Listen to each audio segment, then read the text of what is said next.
Now we're going to go to the different types of cuts. You have an APC and a UPC. So as you can see, an APC has this angled cut. Normally the APC is going to be done for your providers, the ones who are giving feed to the building. We are manipulating our connection is going to be a UPC, pretty much a straight cut. I'm pretty sure you had the question, well, am I going to be able to get this APC to fit on a UPC connector? The answer is they make adapters that can go from an APC to a UPC.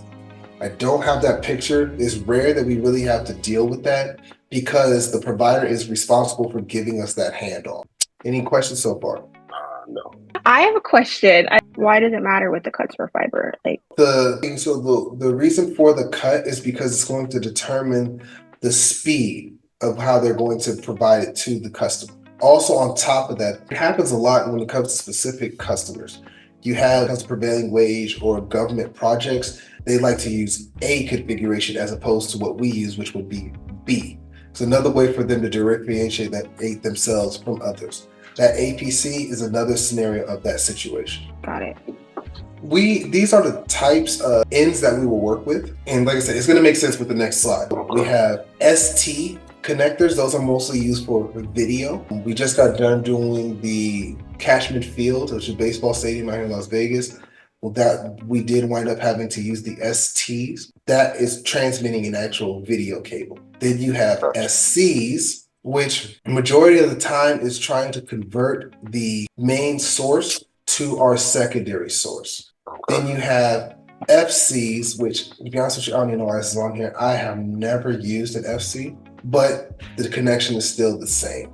A lot of times the customer will ask and will tell you, oh, I need fiber. First thing you're going to ask them is, well, what type of ends do you need? They might not know. When I'm asking them those questions that they have no freaking clue of what I'm speaking about, you can shop all you want to, but you don't know what you're asking for. You just know you need fiber. What kind? Is multi-mode, single mode? Is it FC, STs, all APC camp ends? All those different things play a crucial role on whether or not this fiber is going to work. Our next one that we're going to work on is going to be the LCs. These we use almost 90% of the time. LCs we use quite a bit. As you can see, it says LC/APC, and then it says LC/UPC. Also, if you're seeing that each APC has a green end on it, that green color will tell you if it's going to be an APC cut. I have a couple of videos. We're not going to get into all of them. Like I said, we'll probably pick back up on it at a later date, but I kind of want to give you an example on how the fiber is exposed for us to be able to get to it. So with some sharp scissors. Again, we don't want to nick the inside pairs. I think that should probably do it. It's a little bit more of a cut. There we go. Alright, now we're into our pairs. So this is our 6 strands. We'll go ahead and separate these out. I'm gonna pause that for a second. So you heard how he said 6 strands? Mm-hmm. Do you see his, I know it's kind of hard to see, but do you see all those different colors? You see green, orange, and blue? Yes. There's going to be 3 other colors. I can't see them right now, but those are the strands that he is speaking about. Okay. All right.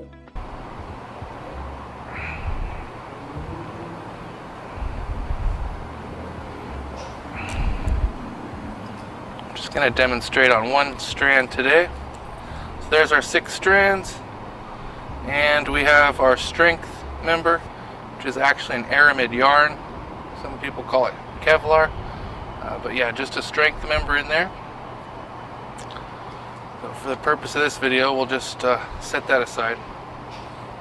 And I'll probably...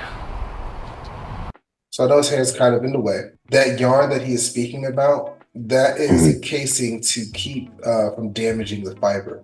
What we will do with that cable, you see how much slack he has on that? Yes. That's very important. If he, let's say he cut it to only about right here. He has 6 strands.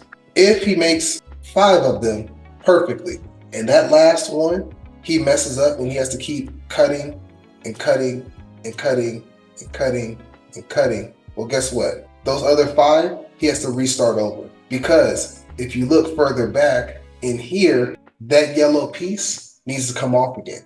And you can't just take a razor blade and just cut that off. It has to actually slide off of the end. And if you have this big head, like those LCs or those SCs or STs, on the heads of all 5 of those other cables, how can you get this piece off? That's like trying to get the jacket over a jack. The body. Exactly. You just ain't gonna be able to do it. That's the reason why he cuts this length so long, is it gives him more flexibility to be able to mess up over and over and over and over again. I stopped the video right there at that, especially since we're also almost out of time. I'm just gonna finish it up real quick. Normally when it comes to that Teflon, we'll cut it maybe about 3 inches right up in there, and we will take some electrical tape and we will just tape it around that section.